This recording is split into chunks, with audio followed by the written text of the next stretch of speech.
This animation will explain the basic principle of AR-15 style rifles, such as the M16.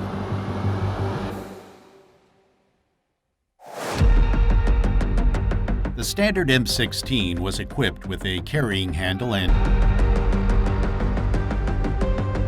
the rear and the front sight could be adjusted with a cartridge to zero the rifle. A low-light level sight system for the M16 was also available. It featured a rear sight with a larger aperture of 7mm and a front sight with radioactive tritium for visible light at night. Newer versions have been equipped with a low-light level system and an elevation knob for better targeting.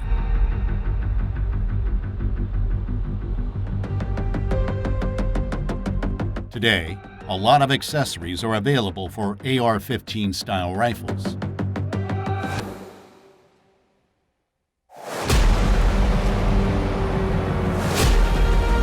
Fluted barrels save weight and dissipate heat easily.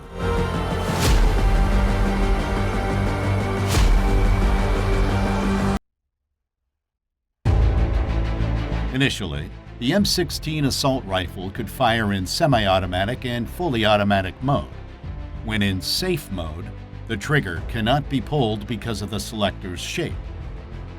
When the selector is moved to semi-automatic mode, the recess in the bottom of the selector allows the trigger to move when it is pulled. As soon as the trigger is pulled, it releases the hammer. When the bolt carrier pushes down the hammer, the disconnector locks it in place. Before another shot can be fired, the trigger must be released so that the trigger sear engages the hammer again. In fully automatic mode, the trigger can move freely, whereas the disconnector stays at its position.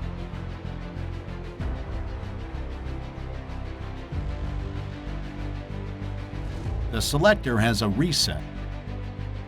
When the bolt carrier moves forward to chamber a new cartridge, the bolt carrier pushes the auto sear forward, releasing the hammer.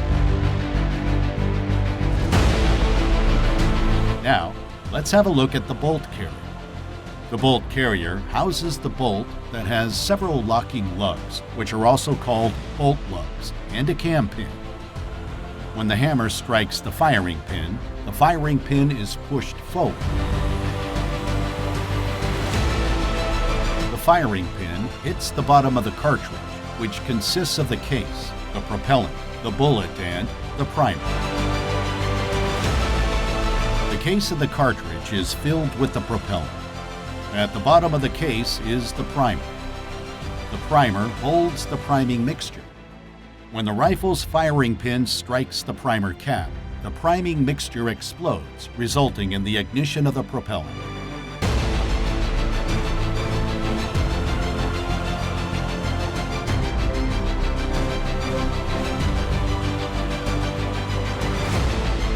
The propellant is available in different shapes and mixtures. It is usually smokeless powder that reaches temperatures above 2,000 degrees Celsius. The pressure in the case pushes the bullet out of the case through the barrel to the target with a velocity of around 1 kilometer per second.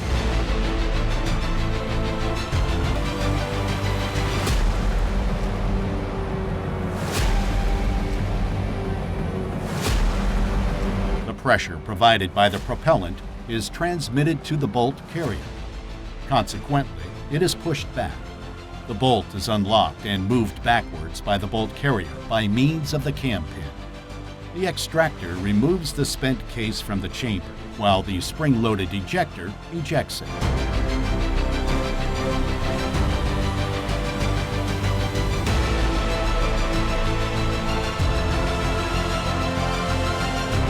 The buffer spring is compressed and ready to release the stored energy.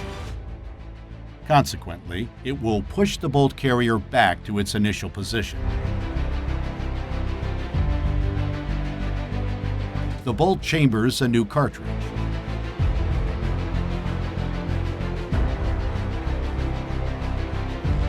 When the cartridge is fully seated in the chamber, the bolt is locked through the rotation. Let's see it again from another perspective. The bolt pushes the cartridge bolt through the cam pin. That way, the firearm can withstand the high pressure created by the propellant when the gun is fired.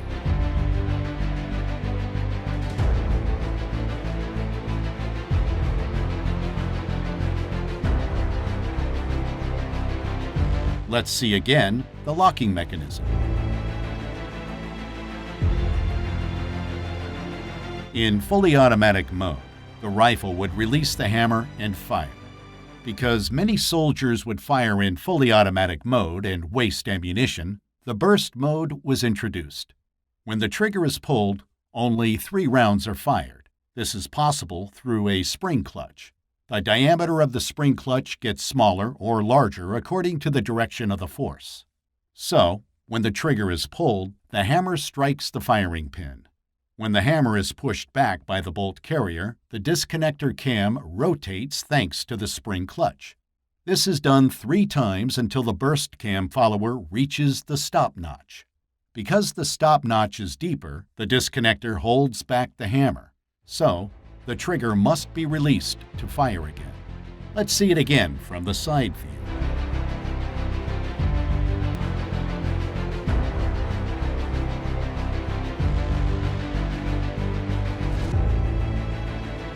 The civilian AR-15 can only fire in semi-automatic mode. It does not have parts and recesses needed for fully automatic firing. Furthermore, the lower receiver does not have room for the auto-sear, and only a full auto bolt carrier can trip the auto-sear. The M16 and other AR-15 style rifles usually use direct impingement to cycle the action. So, when the bolt carrier moves backwards, residue can enter the upper receiver and other parts. This gunshot residue can become a big problem when the rifle is not cleaned regularly. Let's have a look at the upper receiver.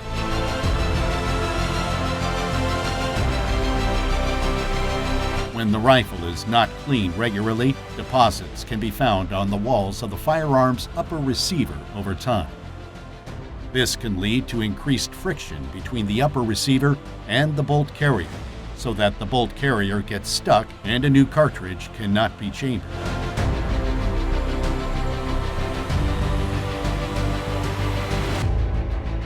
Here, the forward assist can help.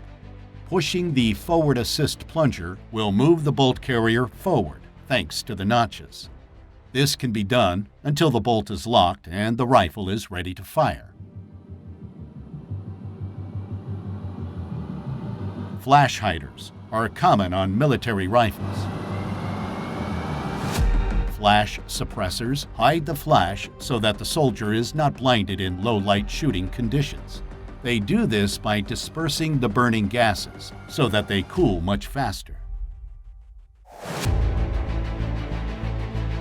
When the magazine is empty, the spring-loaded magazine follower, which pushes the cartridges to the top of the magazine, pushes up the bolt catch. By this, the bolt catch locks the bolt. The operator can change the magazine by pressing the magazine catch.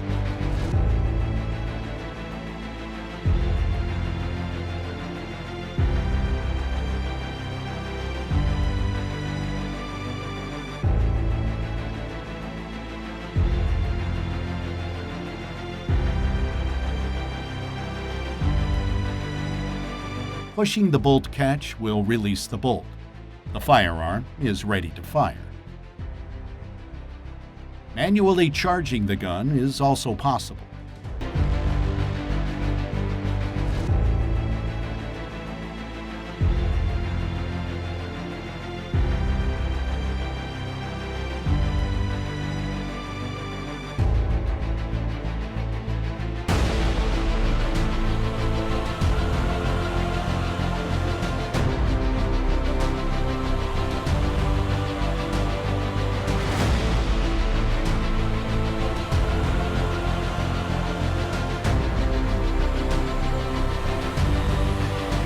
Subscribe now and never miss a new animation.